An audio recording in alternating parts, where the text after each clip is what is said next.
Assalamualaikum warahmatullahi wabarakatuh. Yang terhormat Bapak Dr. Insinyur Kukuh Kurniawan Dwi Sungkono Sarjana Teknik Magister Engineering selaku dosen pengampu mata kuliah Metodologi Penelitian. Perkenalkan, nama saya Sardana Sulistya dengan NIM A01230007. Di sini saya akan memaparkan tugas metodologi penelitian resum seminar hasil peminatan transportasi.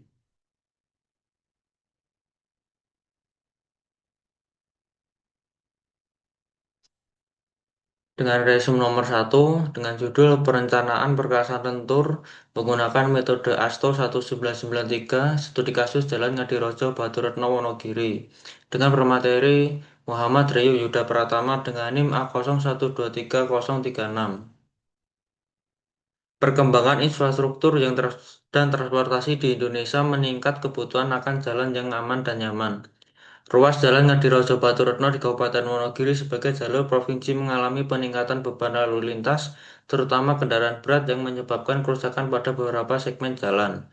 Penelitian ini bertujuan merencanakan tebal perkerasan lentur yang efisien dan ekonomis menggunakan metode ASTO 1993 berdasarkan data LHR dan DPC terbaru. Lokasi penelitian berada pada ruas Jalan Ngadirojo Baturetno sepanjang 2,2 km dengan lebar jalan 6 meter. Data yang digunakan yaitu data primer, ada analisis lalu lintas harian rata-rata atau LHR, analisis daya dukung tanah atau CBR, dan dimensi jalan. Dua, data sekunder, ada harga upah pekerja, harga material dan bahan, harga sewa alat dan mobilitas alat, AHSP Kabupaten Wonogiri 2025, dan peta citra satelit. Peralatan penelitian, roll meter, roll pendek, buku dan ballpoint, jam tangan, handphone, laptop, dan alat DPC. Software penelitian, ada AutoCAD, Google Earth, Miss Excel, dan Word. Perencanaan tebal perkerasan lentur dengan metode ASTO 1993 dapat dilakukan dengan empat cara antara lain. Satu, faktor distribusi lajur atau DL dilakukan dengan cara menentukan jumlah lajur tiap arah dan kendaraan yang ada pada lajur rencana. Dua, faktor distribusi arah atau DD dilakukan dengan cara menentukan jumlah lajur kendaraan ringan satu arah atau dua arah dan kendaraan berat satu arah atau dua arah. Tiga, nilai rehabilitas dilakukan dengan cara menentukan fungsi jalan dan rekomendasi tingkat rehabilitas. 4. Nilai standar deviasi normal dilakukan dengan cara menentukan nilai rehabilitas persen dan standar normal deviasi. Resume nomor 2 itu dengan judul Evaluasi Kinerja Simpang 4 Kalioso pada Ruas Jalan Solo Purwodadi dengan bermateri Andi Pradana dengan NIM A01220008. Simpang 4 Gelaso merupakan simpang tak bersinyal di Kecamatan Gondangrejo, Kabupaten Karanganyar pada ruas jalan Solo Purwodadi. Simpang ini berperan strategis karena menghubungkan wilayah Sragen, Surakarta, Karanganyar, dan Boyolali. Tingginya volume kendaraan baik yang bergerak lurus maupun berbelok, serta aktivitas di sekitar simpang seperti pertokoan, pasar, dan perkembang kendaraan keluar masuk menimbulkan hambatan samping yang menyebabkan tundaan, antrian, dan penurunan kinerja simpang. Oleh karena itu, diperlukan evaluasi menggunakan metode PKJI 2014 untuk menganalisis kapasitas, derajat kejenuhan, tundaan, dan panjang antrian. Solusi yang digunakan pada alternatif penanganan simpang 4 kilometer sebagai berikut. Satu, penanganan geometrik jalan. Dua, pergeseran pemberhentian bus.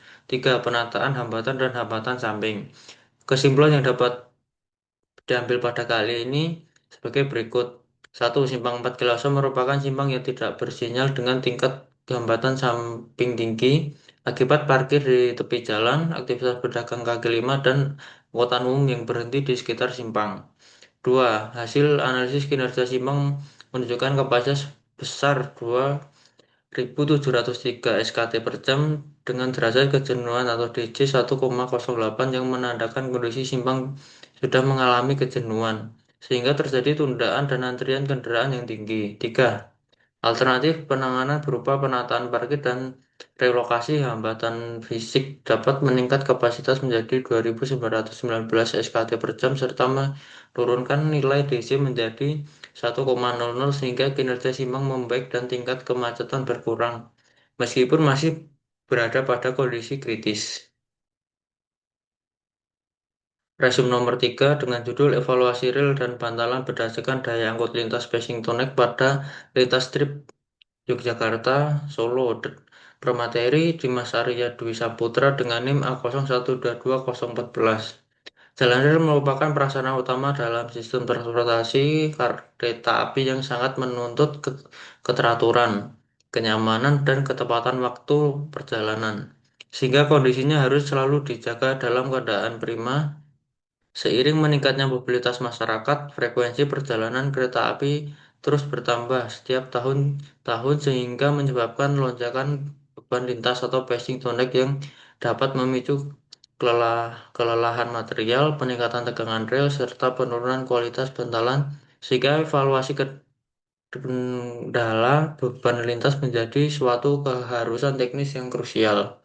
Lintas Yogyakarta Solo merupakan koridor yang padat dan strategis karena melayani kereta penumpang maupun barang setiap harinya, sehingga membutuhkan evaluasi kondisi secara berkala guna mengidentifikasi tingkat rentan dan menyusun strategi pemeliharaan yang lebih efektif.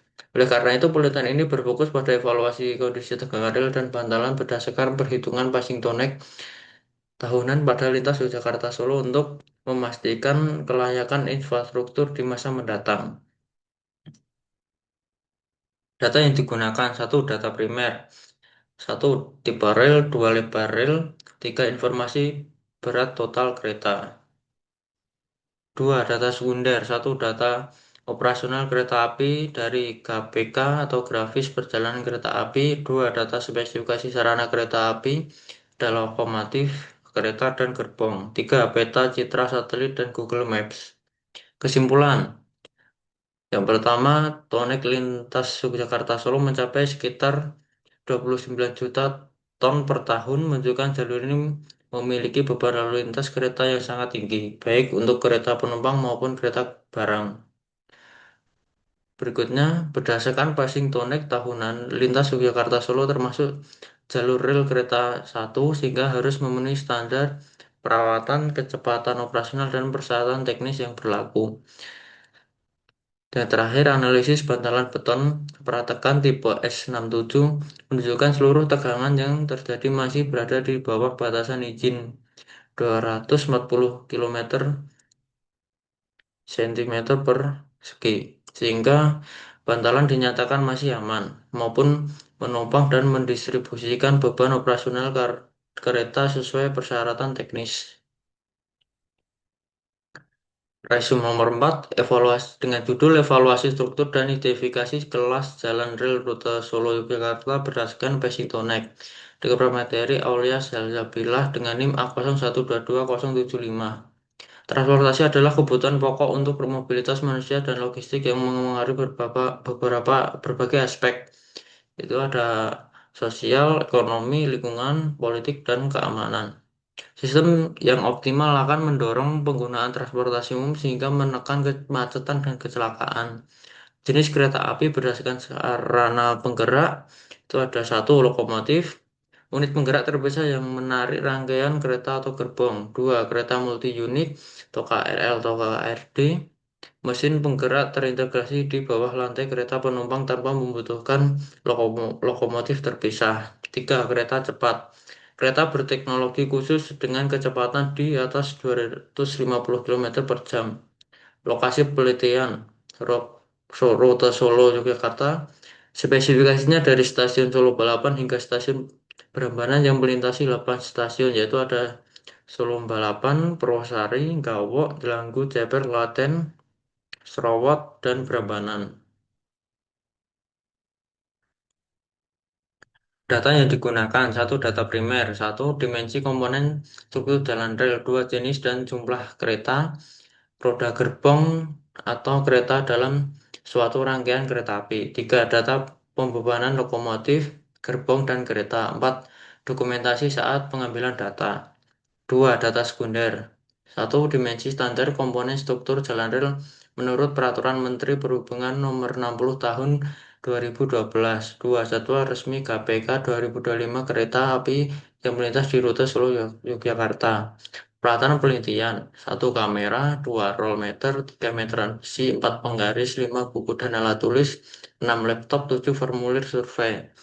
Kesimpulan.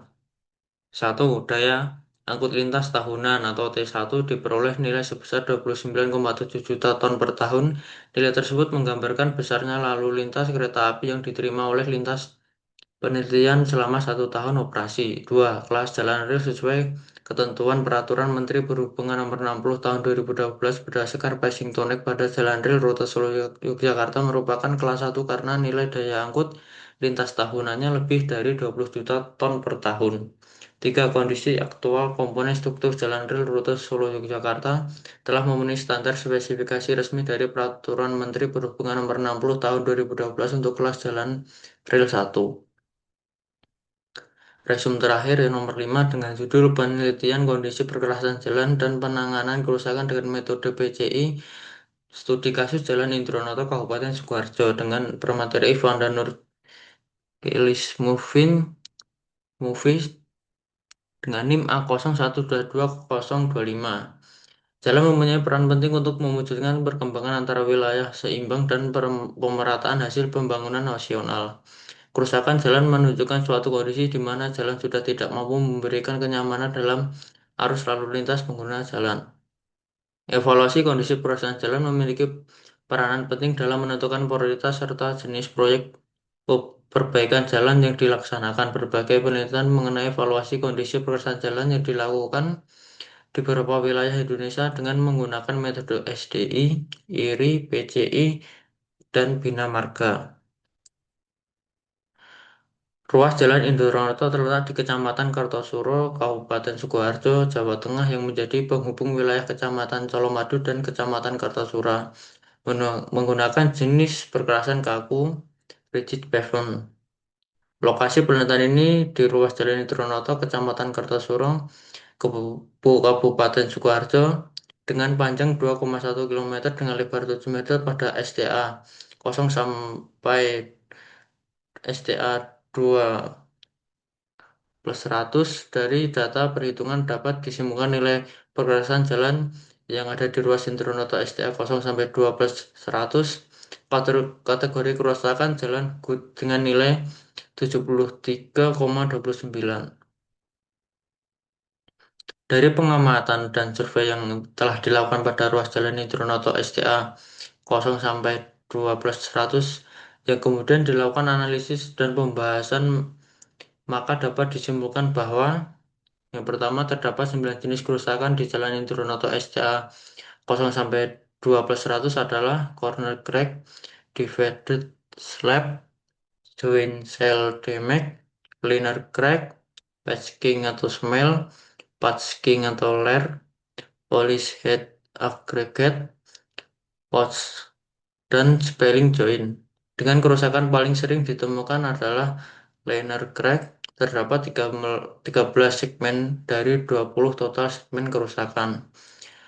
Dan berikutnya, kondisi PCI untuk Jalan Indronoto STA 0 sampai 2 plus 100 adalah 73,29, yaitu termasuk golongan baik atau good. Berdasarkan hasil identifikasi dan nilai kondisi perkerasan menggunakan metode PCI Pavement Condition Index, penanganan kerusakan pada ruas Jalan Indronoto Kabupaten Sukoharjo ditentukan sesuai dengan jenis dan tingkat keparahan kerusakan yang telah ditemukan 9 jenis perbaikan. Dan terakhir, anggaran biaya yang diperlukan untuk perbaikan Jalan Indronoto SCA 0 sampai SCA 1200 tahun 2025 adalah sebesar Rp290.318.000. Sekian paparan dari saya. Jika ada kurang lebihnya, saya mohon maaf. Terima kasih. Wassalamualaikum warahmatullahi wabarakatuh.